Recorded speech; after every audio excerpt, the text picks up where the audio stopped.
need you to play with the intensity that they are unwilling to match. Anybody touch the ball, they get knocked out today. This is where we take our respect. I'm getting got to know.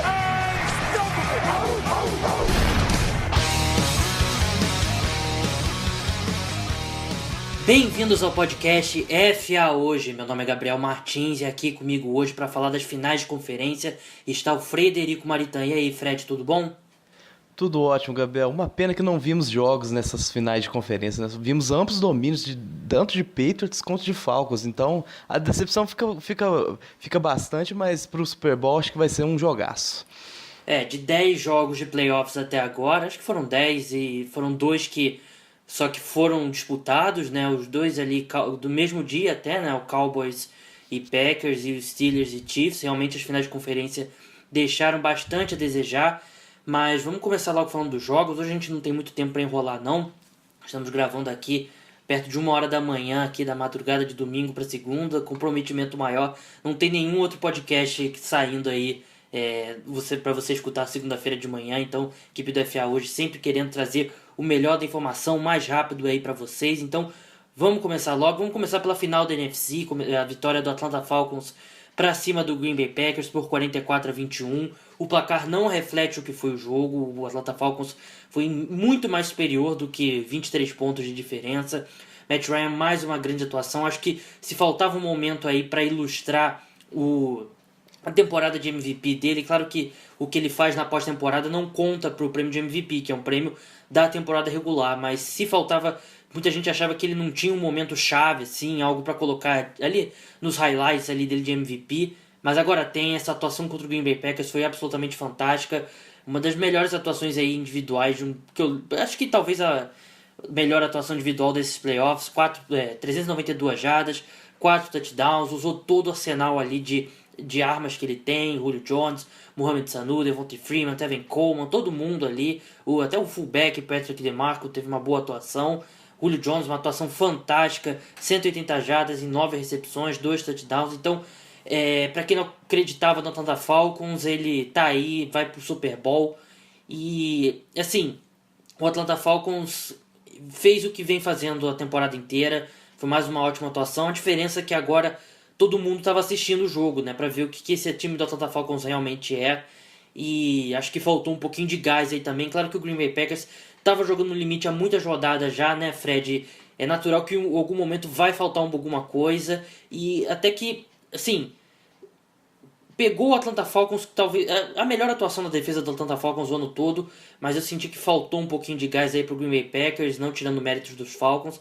Mas acho que é o que acontece quando você joga aí por 7 rodadas, 8 rodadas seguidas, absolutamente no limite. Vai ter uma hora que você não vai aguentar manter o mesmo rendimento, né? Foi um domínio absoluto dos Falcons, né? Eu não me lembro de tanta facilidade para marcar pontos e conseguir conversões, conseguir avanços no campo. Eu acho que foi uma atuação soberba do Atlanta Falcons e uma pena para os Packers. A defesa não vinha bem, cedendo muitas jardas, com muitos jogadores lesionados, muitos indo inclusive para o sacrifício hoje. E hoje estourou tudo. Acho que não deu conta mesmo desse ataque dos Falcons. O Matt Ryan, fantástico, até ter decorrido ele conseguiu anotar. Tão grandioso foi essa pós-temporada dele. Eu tô puxando aqui pela memória agora rapidinho. Eu não lembro de um jogador tão decisivo, tão dominante como o Matt Ryan tá nessa pós-temporada. Não peguei os números totais dele aqui, mas tá de encher os olhos. Agora todas as pessoas vão, inclusive eu também, vão olhar ele com outros olhos. Então esse time dos Falcons chegou longe, uma surpresa para mim até, não pela partida de hoje, mas pela pós-temporada, mas se a gente lembrar setembro, quase ninguém dava os Falcons como o melhor time da NFC e agora vai chegar com tudo para esse Super Bowl, né? Tô esperando um grande jogo agora dos Falcons com os Patriots. E falando do jogo em si, né, eu acho que o principal fator, a defesa do Green Bay Packers é muito fraca, todo mundo sabe disso, mas acho que o principal fator foi nas terceiras descidas. Primeiro que os wide receivers dos Falcons foram muito para essa secundária fraca dos Packers lidar. Eles não conseguiram pressionar o quarterback para tentar ajudar um pouco a secundária. Então tudo deu errado para a defesa dos Packers. Mas você olha o número ali nas terceiras descidas, o Atlanta Falcons converteu 10 de 13, né? Ou seja, só 3 terceiras descidas eles não conseguiram converter, que é um número absolutamente absurdo. E não foram aquelas terceiras descidas ali para 1, 2 jardas, principalmente no primeiro tempo. O Atlanta Falcons, eu lembro que converteu 3 terceiras descidas para mais de 10 jardas seguidas. E isso você não pode deixar o seu adversário ficar em campo quando tem uma terceira descida longa. E foi exatamente o que o Green Bay Packers fez o jogo todo. Você olha o tempo de posse de bola, 33 minutos para o Atlanta Falcons contra 26 aí do Green Bay Packers. Mas o Packers conseguiu equilibrar esse tempo de posse de bola aí. Depois no garbage time, né, que basicamente o segundo tempo inteiro foi garbage time. Então, completamente dominante ali o Atlanta Falcons. E acho que a grande surpresa desse jogo, a gente espera que o Julio Jones vai ter uma atuação como teve, né? Fred, 180 jardas e 9 recepções, 2 touchdowns. O Matt Ryan, 392 jardas e 4 touchdowns. A gente espera isso deles, a gente sabe que eles são capazes de fazer isso, eles fizeram o ano todo. Mas a grande surpresa foi a defesa, né? Porque a defesa teve a melhor atuação para mim da temporada. O Vic Beasley, enfim, apareceu um pouco ali nos playoffs, né? Ele que não vinha fazendo uma boa pós-temporada. Aliás, foi só um jogo, né? Basicamente, mas ele não jogou muito bem contra o Seattle Seahawks, mas jogou muito bem. E a gente olha aqui os números do Green Bay Packers, que tem uma das melhores linhas ofensivas da NFL. E o Aaron Rodgers tentou 45 passes e em 19 deles ele foi pressionado. É um número muito expressivo. A linha defensiva do Atlanta Falcons fez um ótimo trabalho também, principalmente contra o jogo terrestre, né? A gente vê o Aaron Rodgers conseguiu 46 jardas terrestres, mas os running backs mesmo, né, da equipe foram o Ty Montgomery com 17, o Aaron Ripkowski teve um fumble e 11 jardas, Christian Michael 11 jardas também. Então a grande surpresa para mim ficou por conta dessa defesa do Atlanta Falcons, que eu não esperava que eles fossem conseguir pressionar o Aaron Rodgers do jeito que pressionaram, e fizeram um trabalho completamente surpreendente. Foi bem quase todos os fundamentos, né? Conseguiu interceptação, conseguiu forçar fumble, conseguiu sacar o Aaron Rodgers e pressionar muito durante quase toda a partida, né? Eu gostei muito desse desempenho, uma surpresa mesmo, como você falou, e vai precisar bastante, né? Porque se a gente for já prever um pouquinho esse confronto já dos Falcons com os Patriots, a defesa dos Falcons vai ter que ter outra atuação desse jeito, né? Esses números, essa pontuação alta até dos Packers não ilustra o que foi essa atuação da defesa dos Falcons. No final do jogo, como o Gabriel falou, foi o garbage time mesmo, tirou toda a intensidade para até não ter nenhuma lesão séria, né? Porque já estava garantida a vaga para o Super Bowl e vai precisar novamente, né? Acho que um time que quer ser campeão, um time que quer chegar longe na pós-temporada, tem que ter esse equilíbrio. Um ataque muito forte, esse ataque dos Falcons é o melhor da liga.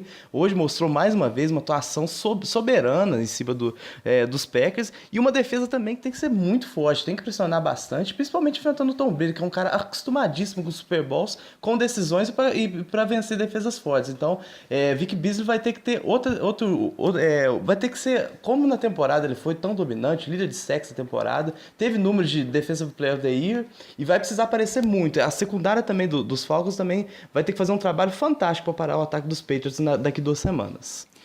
Eu acho que a gente tem que começar a falar esse ataque do Atlanta Falcons como um dos melhores da história, né? Claro que um ano, né? Então é difícil você colocar perto aí de ataques que tiveram uma série longa aí de bons anos, né? Então, mas acho que a temporada, individualmente falando, é um dos melhores ataques aí da história da NFL e são números semelhantes ao do Rams do começo dos anos 2000, né? O Greatest Show on Turf com o Kurt Warner. Números muito parecidos também com o do ataque do Patriots, né? De 2007, né? Da temporada regular perfeita. Então, um ataque aí absolutamente fantástico. E, assim, claro que os números do ataque do Denver Broncos de 2013 são melhores que esse, mas eu sinceramente acho que esse ataque do Atlanta Falcons é um ataque mais difícil de ser parado, porque por melhor que fosse aquele ataque liderado pelo Peyton Manning, não tinha tanto elemento de passe longo como é esse ataque do Atlanta Falcons, e por isso eu acho que é mais complicado de se parar esse ataque específico. Se eu tivesse que escolher um desses dois ataques para enfrentar, eu escolheria o do Denver Broncos, porque eu acho que você tem mais condições de parar do que esse do Atlanta Falcons, por contar tanto com esse jogo vertical, e tem a dupla de running backs aí saindo do backfield, Devonta Freeman e Tevin Coleman, um ataque muito difícil de ser parado, e o Matt Ryan sempre arriscando passes verticais, então o cara que está jogando muito bem. E fechando a conta aí, só tentando ver o que deu de errado para o Green Bay Packers. Primeiro é que eu acho que nessa série aí de vitórias, acho que conseguiu mascarar bastante aí a ausência do jogo terrestre, mas não teve o jogo terrestre nesse jogo e faltou muito ter um running back capaz de fazer alguma coisa. Se eu não me engano, foram 3 carregadas do Ty Montgomery no primeiro tempo, e isso é inacreditável. Você não pode ter só 3 isso. carregadas no jogo inteiro, Gabriel. No jogo inteiro, então é inacreditável, você não pode ter isso de carregadas. Por melhor que seja o Aaron Rodgers, você tem que ter um jogo terrestre um pouco melhor, e o Green Bay Packers foi colocado numa situação muito complicada com as lesões do James Starks e do Eddie Lacy, e o Ty Montgomery foi uma história bem divertida, né? Ele realmente parece se adaptou muito bem à posição, mas ele tem falha, ele não é um running back ainda, ele não consegue, ele não tem proteção pro passe, ele simplesmente não consegue proteger pro passe.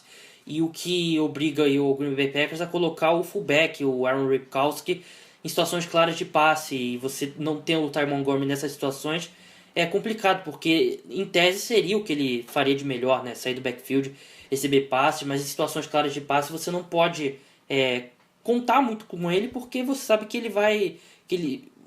se ele fica no backfield em situações de passe, o adversário vai saber que ele vai sair para receber passe, ele não vai ficar para proteger o quarterback, né? E isso deixa um pouco o ataque previsível. Então, colocou o Packers numa situação complicada. O Christian Michael, claramente, eu não sei se é uma questão de ele não ter aprendido aí o playbook ou realmente não se adaptou ao estilo de jogo do Green Bay Packers, mas ele não foi o mesmo running back da primeira metade da temporada lá com Seattle. E o Aaron Ripkowski sofreu. Ele é um fullback, né? Ele é um jogador mais limitado, é um cara que faz mais bloqueios e coisas do tipo. E quando correu com a bola, deu pra ver claramente que ele não é um cara acostumado a correr muito com a bola, porque acho que você tá ali lutando por jardas extras, você tem que proteger a bola com as duas mãos. Então acho que foi o principal problema. Teve algumas lesões durante o jogo aí na linha ofensiva, também atrapalharam o Green Bay Packers. Mas em geral aí acho que o backfield foi o grande problema. Os wide receivers até não tiveram das piores atuações, tiveram alguns drops ali complicados, mas não foi do nível das atuações contra o Cowboys e contra o Giants, mas também não foi das piores que a gente está acostumado a ver. O Jordy Nelson, uma atuação até heróica, né? Ele claramente com muita dor e gripado ainda teve ali um touchdown, 67 jardas, mas não deu para fazer muito mais do que isso. Aaron Rodgers não teve a melhor atuação dele, mas não dá para colocar nada na conta do Aaron Rodgers, né, Fred? Porque se esse time chegou onde chegou, é única e exclusivamente por causa do Aaron Rodgers. Ele colocou esse time nas costas e enfrentou um dos melhores ataques aí, pelo menos da história recente da NFL, e acabou perdendo. Eu acho que se alguém culpar aí o Aaron Rodgers, está fazendo uma grande burrada, né? Ano passado, mais uma vez, né, ele levou o time até onde deu. Aquele jogo contra os Cardinals, a temporada dos Packers foi muito ruim e ele chegou até onde chegou, por pouco não venceu a partida, levou para prorrogação. Esse ano, mais uma vez, é difícil, né? A defesa tem que ajudar bastante, não pôs nenhuma dificuldade, quando não consegue nenhum fundamento na partida, acho que fica muito complicado, fica muito nas costas do ataque, sem jogo terrestre, com seu principal recebedor baleado, fica muito complicado para o Aaron Rodgers. Acho que ele fez até onde deu, em números ele foi bem, mas só ele ficou claro que não dá para chegar no Super Bowl novamente.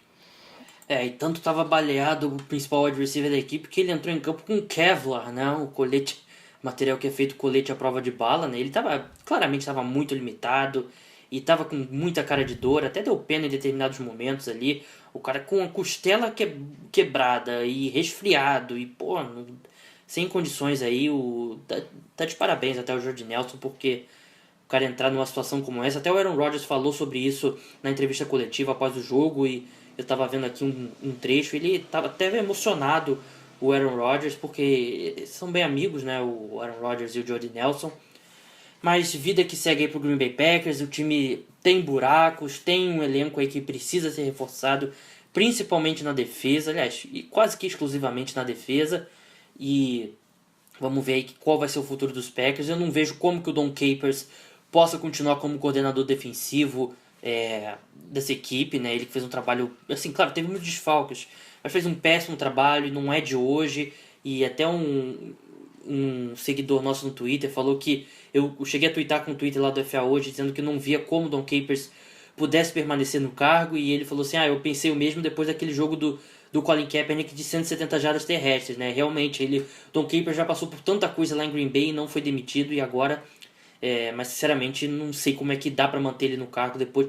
Não que só por causa desse jogo, né? Mas acho que foi meio que o último prego no caixão de uma péssima temporada da defesa dos Packers, que era um time que tinha um ataque de Super Bowl, mas uma defesa aí muito fraca.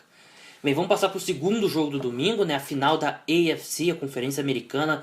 New England Patriots atropelou o Pittsburgh Steelers 36-17. Fred, você que assistiu o jogo também, né? Eu tava confundindo, na verdade, você cobriu a final da NFC, né? Isso Na mesmo. final da Fiquei NFC. Quem cobriu esse jogo foi o Marco, né? Ele infelizmente não pôde participar do podcast, mas a gente assistiu ao jogo e acho que, assim, claro que o Pittsburgh Steelers teve uma atuação bizarra, assim, uma das piores atuações, talvez a pior atuação da temporada do Pittsburgh Steelers como um todo, mas a ausência do Le'Veon Bell acho que foi a grande definição aí. Claro que a defesa jogou super mal, mas sem o Le'Veon Bell em campo, o Pittsburgh Steelers não teve como trocar pontos com o Patriots, não teve como segurar a bola em determinados momentos, e acho que foi a grande diferença aí. Acho que mesmo com o Le'Veon Bell, o Steelers teria perdido, mas teria tido um jogo pelo menos, né? O plano foi por água abaixo a partir da lesão dele, né? A defesa até começou bem, parando o ataque dos Patriots, mas depois só vimos um time jogar, né? Mais uma vez uma atuação soberba do Tom Brady, do ataque, da defesa também, que a gente tem que elogiar bastante, que tá jogando muito bem. E os Steelers acho que fica bem complicado com uma secundária tão fraca daquela e tão vulnerável como foi. O Chris Hogan deu show, o Julian Edelman também outra partida fantástica dele. Fica muito complicado, né? Acho que a linha defensiva até fez um bom trabalho parando o jogo terrestre, mas dali para trás, a secundária, o corpo de linebackers não deu conta de parar o ataque dos Patriots. São muitas armas também, assim como o ataque dos Falcons, e fica muito complicado. O ataque muito bem, mesmo mais uma vez a gente tem que lamentar a terceira temporada seguida que o Le'Veon Bell termina machucado. Ele fez bastante falta, mas eu acho que mesmo com ele em campo, jogando tudo que sabe, acho que não dava não. Acho que os Patriots foram muito superiores, são muito superiores aos Steelers. E é impressionante como o Pittsburgh Steelers enfrenta o New England Patriots ano após ano. É claro que são duas equipes que não se enfrentaram tanto na pós-temporada, mas se enfrentam com muita frequência na temporada regular.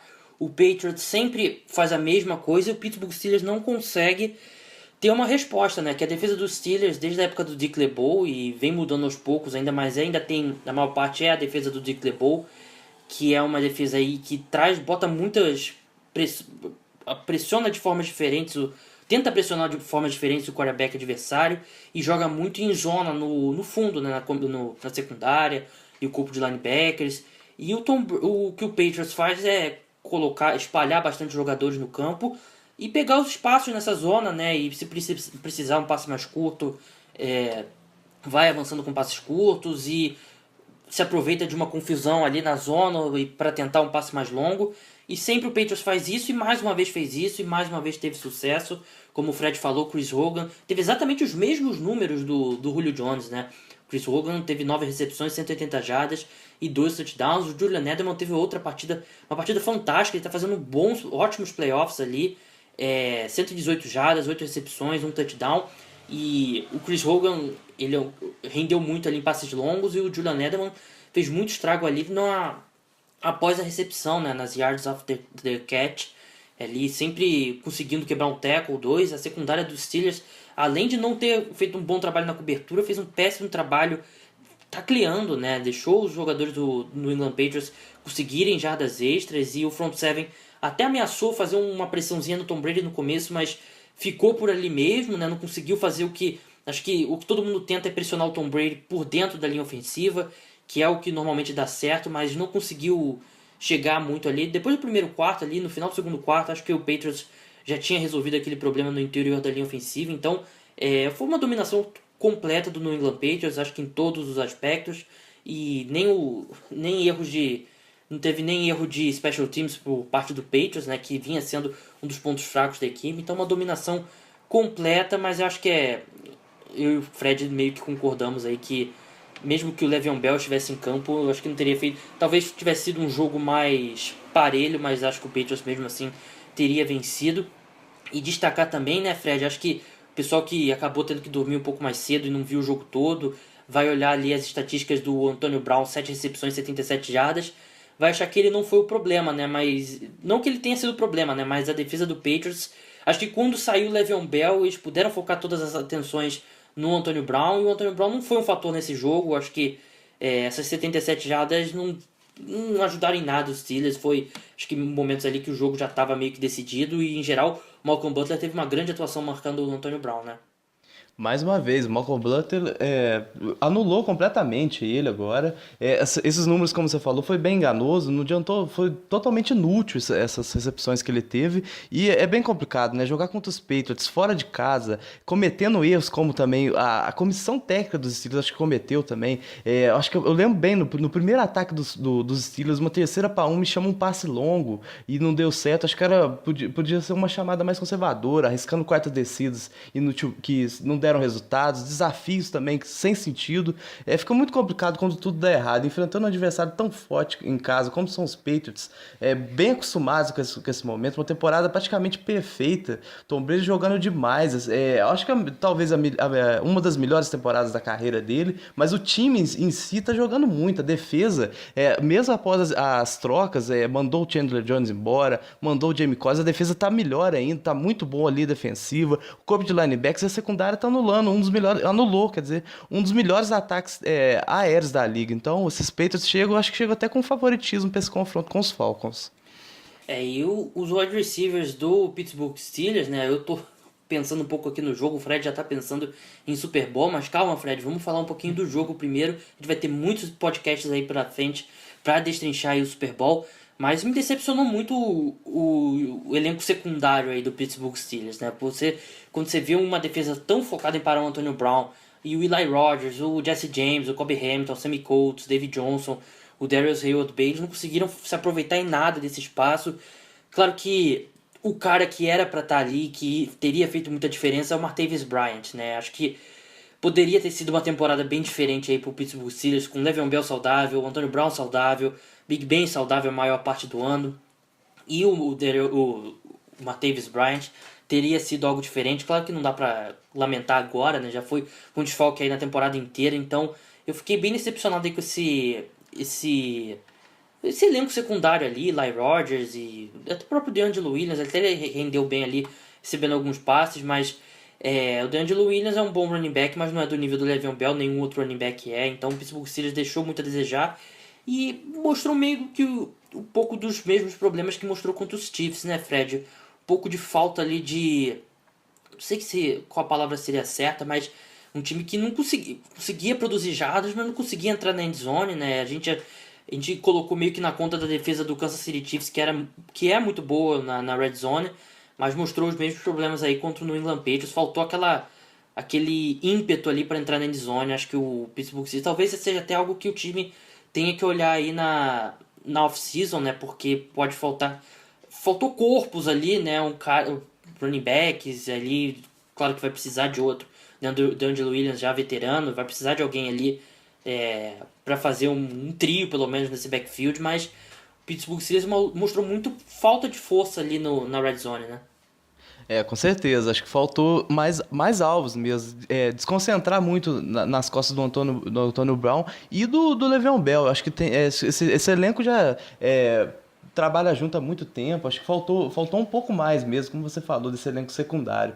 E é uma preocupação para essas próximas temporadas. Vamos ver como é que é a volta do Martavis Bryant. É um ano parado, acho que é complicado para qualquer jogador. Temos que ver também essa lesão do Le'Veon Bell. Claro que eu acho que não é nada grave, mas mais uma temporada ele terminando lesionado. Acho que os Steelers também precisam pensar num plano B, uns 2, 3 running backs também para carregar o piano quando ele não tiver condições, porque fez falta bastante hoje também. O Big Ben, acho que tentou o que deu, acho que o jogo dele é esse mesmo, ele arriscou alguns passes bom, conseguiu algumas conversões, mas ainda falta ajuda, né? Faltou mais do Antonio Brown, faltou mais do corpo de recebedores e principalmente faltou mais do jogo terrestre. Acho que para ganhar dos Patriots, acho que precisa de tudo funcionar, inclusive esse ataque pontuar bastante, chegar na red zone e também anotar touchdowns, não só ficar chutando field goals. É complicado, esse time vai ter que repensar algumas coisas para essa próxima temporada. E assim, eu acho que são duas coisas que caminham juntas, né? Primeiro, não foi o melhor ano do Big Ben, né? Muito pelo contrário, nesse novo Big Ben, né? Nos últimos 4, 5 anos, um cara mais cerebral do que físico, né? Ele talvez tenha sido o pior ano aí dele em bastante tempo, né? Certamente não foi nem perto das últimas temporadas.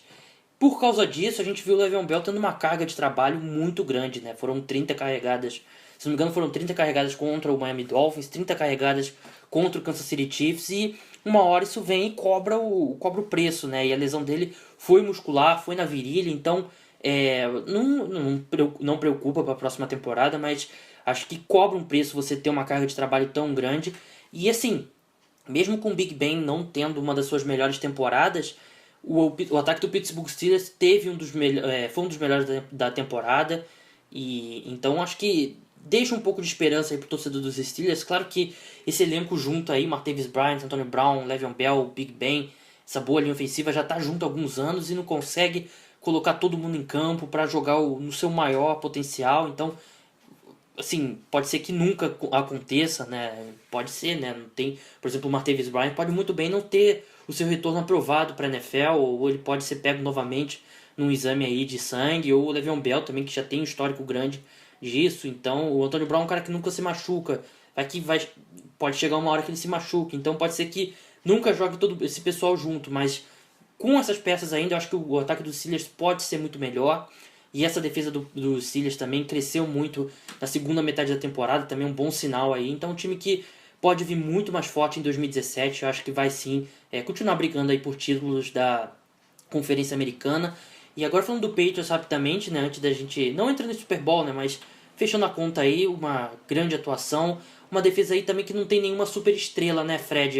Tinha duas, né, o Jamie Collins e o Chandler Jones, eles foram embora, mas sem grandes estrelas aí, o time jogando muito bem, com caras aí, vários caras diferentes aí ajudando, né? O Alan Branch teve uma ótima atuação, o Malcolm Brown, o Rob Ninkovich, veterano também, jogando bem, Chris Long aparecendo alguma vez ali ou outra, Trey Flowers, então muitos bons jogadores e talvez acho que dá pra dizer que hoje o melhor jogador dessa defesa é o Malcolm Butler e fez assim o que você espera do melhor jogador de uma defesa, ele fez hoje com uma grande atuação aí contra o Antonio Brown, mas é impressionante, né, Fred, como não tem um cara que acho que não tem nenhum jogador nessa defesa do Patriots que você colocaria, de repente, até no top 20 melhores defensores da NFL, né?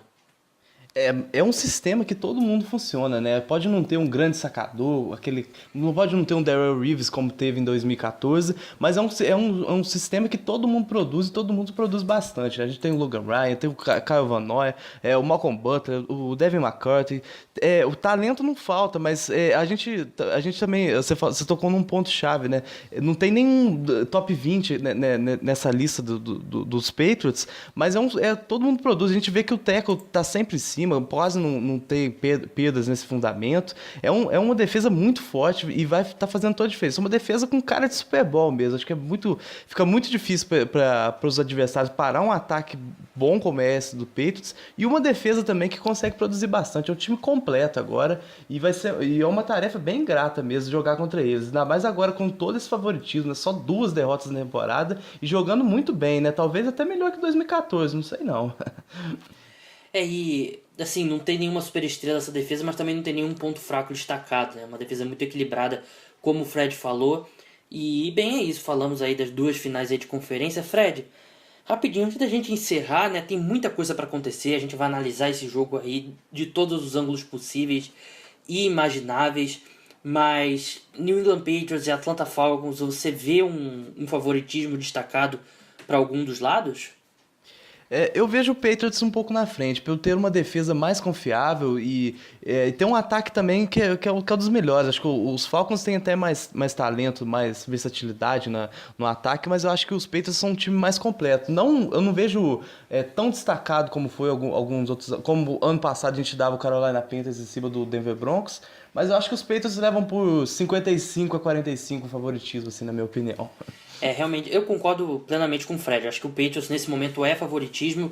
E não digo assim, eu acho que. Claro que são times bem diferentes, mas eu acho que em nível de atuação, o Falcons com certeza jogou melhor que o Patriots nessa pós-temporada, mas acho que nível de atuação é relativamente equilibrado, porque o ataque do Falcons acho que compensa aí os problemas na defesa. Mas acho que uma coisa que conta muito num jogo como esse é a experiência, né? E o time do Patriots aí, apesar de não ter tantos jogadores assim com experiência no Super Bowl, né? Porque é um elenco que está sempre se renovando, mas tem o Tom Brady, tem o Bill Belichick, os caras que já tiveram lá 1000 vezes, né? Acho que é o 7º Super Bowl deles, né? O Patriots, se ganhar, vai ser o 5º aí do Tom Brady, e o Tom Brady se isolaria aí como um quarterback com o maior número de títulos de Super Bowl, então a experiência aí do Patriots conta bastante. Fred, valeu pela presença aí. Temos muitos podcasts aí pela frente para falar desse Super Bowl. Inclusive, no podcast de sexta-feira dessa semana, nosso podcast número 200, né? É uma data bem especial pra gente. Estamos chegando na nossa segunda cobertura de Super Bowl com muita alegria, com muita satisfação, com muito trabalho. Vão ser 2 semanas de longa espera, né? Eu não vejo a hora de chegar esse jogo. A semana, infelizmente, temos que acompanhar o Pro Bowl, mas daqui 2 semanas lá em Houston, o bicho vai pegar, porque vai ser um jogaço entre Patriots e Falcons. É verdade, realmente Super Bowl promete muito e vamos lá agora que já são 1h30 da manhã. Tá na hora aí, eu ainda vou editar para postar para vocês poderem, assim que vocês forem para a faculdade, para o colégio, para o trabalho, poderem ir escutando o programa. Então é isso, meu nome é Gabriel Martins, vocês estiveram comigo e com o Frederico Maritan. A gente volta na quarta-feira com mais um podcast. Até a próxima, tchau!